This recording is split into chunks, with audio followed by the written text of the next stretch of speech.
Christmas morning was supposed to feel warm and safe. The tree lights blinked softly, gifts sat neatly in piles, and the smell of cinnamon rolls filled the small living room. Emily Carter, still in her pajamas, picked up a shiny red envelope that stood out from the rest. Her name was written on it in Daniel's handwriting. She smiled faintly at first, thinking maybe he had written her a sweet letter, something to make up for the distance she had felt from him these past few months. She tore the envelope open with shaky hand. For a second, her heart stopped. Inside were papers, divorce papers, neatly stacked, signed by her husband, Daniel. Her throat tightened. The room seemed to blur around her. From across the room, Daniel leaned against the wall, arms folded, watching her. He didn't look nervous. He looked pleased, almost smug, like this was the moment he had been waiting for. "Merry Christmas," he said with a smirk. Emily's chest ached.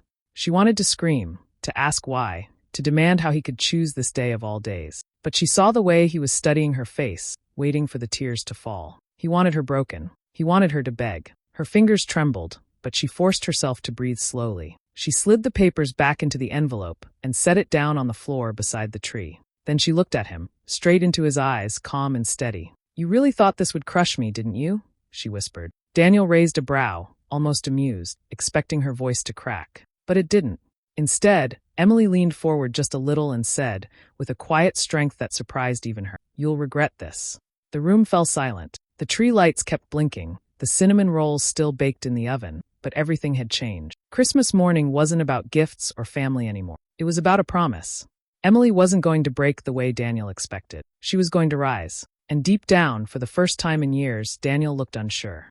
Emily and Daniel met in college. She was 20, full of hope and big dreams. He was the charming older guy who made her feel seen in a crowded world. Everyone said they looked perfect together. She believed it too. Daniel was ambitious, always talking about his future, about the big career he would build. Emily thought she would be right beside him, supporting him while also chasing her own dreams. At first, it felt like love from the movies. Long walks on campus, late-night coffee, promises whispered in the dark. Daniel told her she was his anchor, the one person who believed in him when no one else did. Emily held on to those words.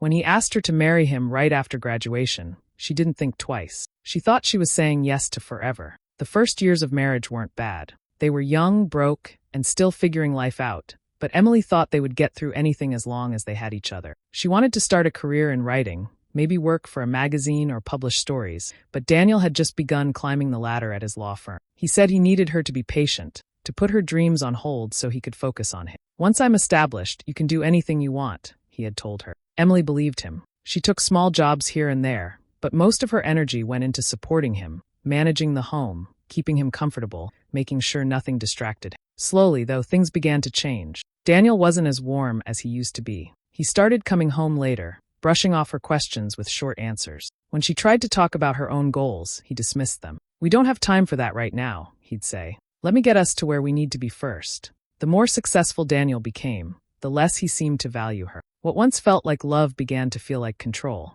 He criticized small things, how she cooked, how she dressed, even the way she laughed when they were out with his colleagues. He made her feel like she wasn't enough, like she should be grateful just to be his wife. And then came the distance from friends and family. Emily stopped seeing them as often. Daniel always had a reason. He'd say her friends were bad influences, or that her family didn't understand their lifestyle. Slowly, Emily pulled away from the people who once grounded her. Without even realizing it, she became alone, tied to Daniel's moods, his approval, his disapproval. She knew deep down something was wrong. Sometimes she heard whispers, saw messages on his phone that didn't make sense. A woman's name here, a late-night call there. When she asked, Daniel laughed it off and made her feel foolish for even questioning him. "Don't be paranoid, Emily. You're imagining things," he would say. And she would doubt herself, even when her gut screamed the truth. Still, Emily kept hoping. Every holiday, every anniversary, she thought maybe he would remember the man he used to be. Maybe he would look at her again with the love she first saw in his eyes. This Christmas was supposed to be that moment. She had planned everything carefully.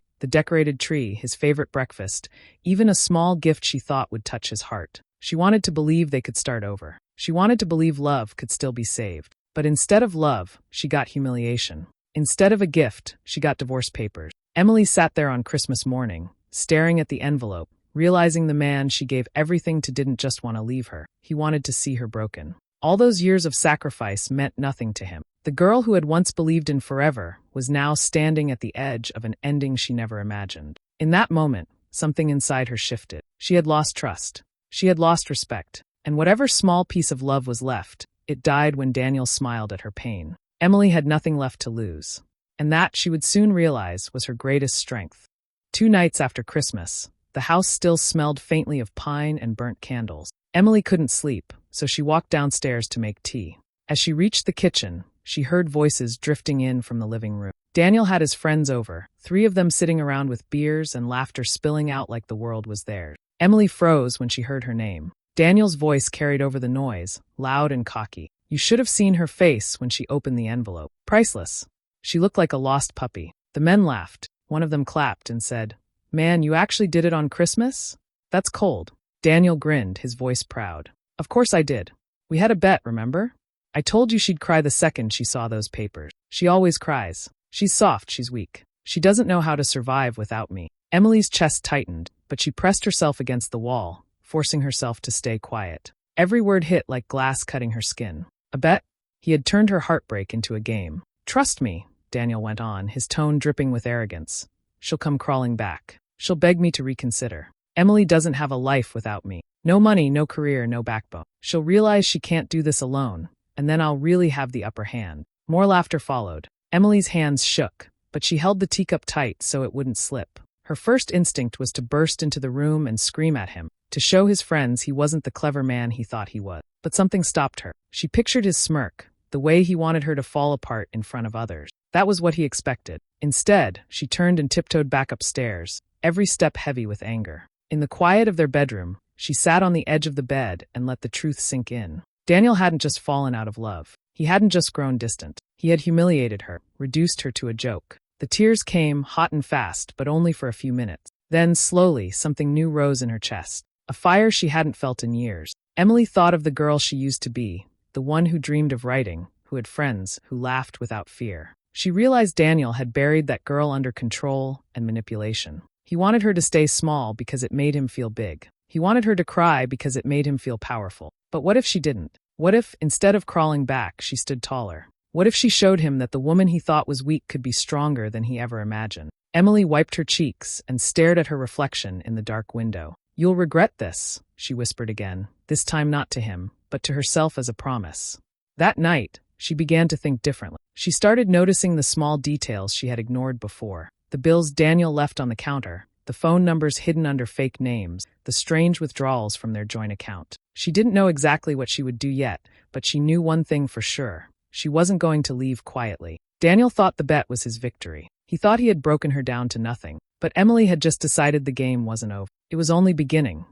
Emily started moving differently in the weeks after Christmas. She no longer wasted time wondering why Daniel had betrayed her. She focused instead on how she was going to protect herself. She didn't announce her plans. She didn't argue every time he threw a cruel word her way. She played along, calm and steady, but inside, her mind was awake like never before. The first thing she did was look closer at his finance. Daniel often left papers scattered on the dining table, confident that Emily wouldn't understand them or even bother looking. But Emily did. At night, when he was asleep, she carefully copied numbers, account names, and strange transactions into a small notebook she kept hidden in the back of her closet. Some payments didn't make sense. Money going out in large amounts to unknown accounts, strange charges at hotels, expensive gifts that she had never seen. Her hands shook each time she wrote things down. She wasn't trained for this. She wasn't a lawyer or an investigator. But she knew one thing. Daniel wasn't as clean and perfect as he liked to pretend. Then came the phone. Daniel often left it charging on the counter when he showered. Emily never used to touch it. She had trusted him. Now she couldn't afford to. One evening, she opened his messages. What she found made her chest ache. Strings of texts with another woman, late-night calls, promises to take her on trips. And worse, jokes about Emily, how naive she was, how she'd never leave. Emily's fingers trembled, but she took photos of everything and emailed them to a secret account. She wasn't going to confront him yet. She was gathering her weapon. Still, the weight of it all was heavy. Some nights she sat in the bathroom with the shower running, so Daniel wouldn't hear her crying. She pressed her face into a towel and let the tears come, not because she was weak, but because the pain needed to escape somehow. After the tears, she would wipe her face, look in the mirror, and whisper, "Don't let him win." But she knew she couldn't do this alone. For years, Daniel had pushed her away from the people who loved her most. It was time to reach back. The first call she made was to Jasmine, her best friend from college. They hadn't spoken in almost 2 years. Emily almost hung up before Jasmine answered. Emily? Jasmine's voice was cautious but warm. Yeah, it's me, Emily said softly. I need you. There was silence, then a long sigh. Took you long enough. Where are you? Do you want me to come over? For the first time in ages, Emily felt the comfort of not being completely alone. They met at a quiet cafe 2 days later. Emily poured out everything, the papers, the bet, the betrayal. Jasmine reached across the table and squeezed her hand. You don't deserve this. And you don't have to fight it alone. Jasmine gave her courage, but Emily needed more than comfort. She needed knowledge. That's when she called Michael, her cousin, a lawyer she hadn't spoken to in years after Daniel convinced her he was too opinionated. Michael listened patiently over the phone as Emily explained. His voice was steady and sharp. Emily, you've got more power than you think. Keep documenting everything. Don't let him see you rattled. When the time comes, we'll make sure he faces the truth. Those words lit a fire in her. She began to walk taller, smile more, and even hum softly while cooking. She wasn't happy, not yet, but she wanted Daniel to notice the change. And he did. One evening, Daniel narrowed his eyes at her across the table. You seem different, he muttered. Emily looked up with a calm smile. Do I? Don't play games, he snapped. You're up to something. She simply took another bite of her food and said nothing. Inside, her heart was pounding, but she held her composure. That silence, that quiet control, unnerved him more than shouting ever could. Their arguments shifted. Daniel grew more frustrated when Emily didn't break down. He raised his voice, accused her of being ungrateful, but she answered calmly, sometimes not at all. One night he cornered her in the kitchen, demanding, Why aren't you crying? Why aren't you begging me like you used to? Emily met his gaze, her voice soft but steady. Maybe you don't know me as well as you think. Behind closed doors, though, she still struggled. She practiced her strength in front of him, but released her fear in private. She filled journals with her thoughts, scribbling late into the night. Don't let him see your pain. Don't give him the victory. The stakes grew clearer with every day.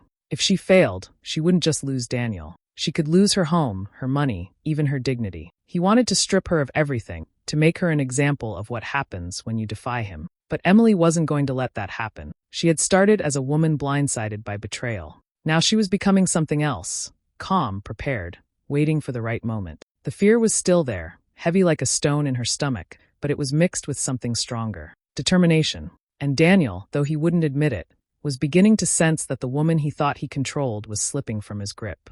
The courtroom smelled of old wood and tension. Emily sat at the plaintiff's table, her hands resting calmly on her lap, though her heart was racing. Daniel was across from her, dressed sharply in an expensive suit, his lawyer whispering in his ear with a smug grin. Daniel didn't look nervous at all. He leaned back in his chair, glancing at Emily as if the outcome was already written. To him, this was another performance.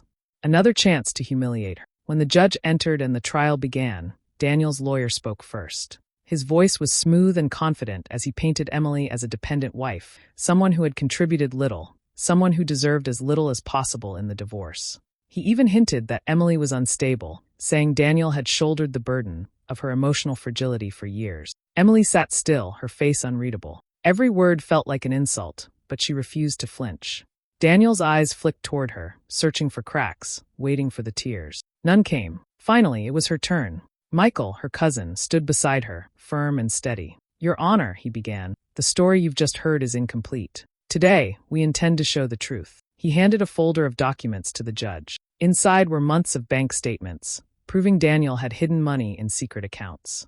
There were photos of hotel receipts, screenshots of text messages, and transfers made under false name. The judge flipped through the papers, frowning deeper with each page. Daniel shifted in his seat, his confident smirk faltering for the first time. That's not, he started, but his lawyer quickly pulled him down. Michael wasn't finished. Your Honor, this is also evidence of marital infidelity and financial fraud committed during the marriage. These actions show clear disregard for both his vows and the law. Emily rose slowly. Her voice was soft, but every word carried weight. I trusted him with everything. My time, my love, my sacrifices. And this is what I was given in return. Lies. Betrayal. Humiliation. The courtroom was silent. Even Daniel's friends, who had come to watch, shifted uncomfortably. The judge leaned forward. Mr. Carter, this evidence is damning. Unless you have an explanation, I see no reason to doubt its validity. Daniel's lawyer scrambled for words, but the damage was done. The evidence was clear, undeniable. The more they tried to fight it, the worse Daniel looked. When the ruling came, Emily felt her knees weaken, not from defeat, but from relief. The judge granted her a fair share of the assets, more than Daniel ever imagined she could get. His financial secrets were exposed, his reputation stained. The smirk he carried into the courtroom was gone, replaced with anger and disbelief. As people began to leave, Daniel stormed over to her. His face was red, his voice low but fierce. "How could you do this to me? After everything I gave you?" Emily looked at him, steady as ever. She wasn't afraid anymore. Not of his voice, not of his anger. She took a step closer, so only he could hear. "You bet I'd cry," she whispered. "You never bet on me standing tall." For a moment, Daniel was speechless. His mouth opened, but no words came out. He looked smaller than she had ever seen him, stripped of the power he once used to control her. Emily turned and walked away, her heels clicking against the courtroom floor. Each step felt like freedom, like closing the door on years of pain. Behind her, the days after the courtroom felt like stepping into a new world. Emily walked out with her head high, but the real work began when she was finally alone. For the first time in years, the silence in her home wasn't heavy. It was peaceful. Daniel's voice no longer filled the walls, and the absence of his presence felt like air rushing into her. She started small. She took down the wedding photos that had once made her feel trapped and replaced them with art she loved. She painted the bedroom a soft color, one Daniel had always said was too childish. She bought herself fresh flowers for the kitchen table every week, just because it made her smile. Bit by bit, the house stopped feeling like a cage and began to feel like hers. Emily also reached out to the people she had pushed away. Jasmine became a regular part of her life again, dropping by with coffee and laughter. They talked about the years they had lost, but mostly they talked about the future. Girls' trips, new hobbies, little adventures. Her cousin Michael checked in often too, reminding her that she wasn't alone anymore. Slowly, the circle of love around her grew stronger. She began journaling again, something she had stopped when Daniel mocked it as childish. At night, she filled pages with her thoughts, her fears, and her hopes. Some entries were messy and tear-stained, but others were filled with gratitude. Writing became her way of piecing herself back together, one word at a time. Work also gave her a new sense of purpose. Emily applied for a position at a small local magazine, and to her surprise, she got it. She started as an assistant, but even that felt like a victory. Every day she stepped into the office, she felt like she was reclaiming the dreams she once gave up. Her coworkers encouraged her, and for the first time in a long time, she felt her voice mattered. Healing wasn't quick or perfect. There were still nights when she lay awake remembering his words, the smirk on his face as he handed her the papers. Sometimes the memories stung so deeply she had to clutch a pillow just to stop herself from crying out. But then she reminded herself, she had survived it. She had walked into the courtroom and stood tall. And she wasn't that broken woman anymore. The biggest change came when Christmas returned the next year. Emily didn't dread it this time. She invited Jasmine, Michael, and a few close friends over. They filled the house with laughter, music, and food. The tree sparkled, but this time there were no hidden surprises waiting to crush her. When she placed the star at the top, everyone clapped, and she felt a warmth spread through her chest. Emily realized she wasn't celebrating because Daniel had lost. She was celebrating because she had chosen herself. She had chosen her dignity, her peace, her freedom. When the night grew quiet, she sat by the fire with her journal. She wrote one line and underlined it twice. This is only the beginning. For the first time in years, she believed it. The living room glowed with warm lights and soft music. Laughter floated through the air as Emily's friends and cousin gathered around the tree. Plates of food were stacked on the table, mugs of cocoa in their hands, and the space felt alive. Nothing like the hollow silence of the Christmas before. Jasmine leaned over with a grin and set a small box in front of Emily. "This one's for you," she said.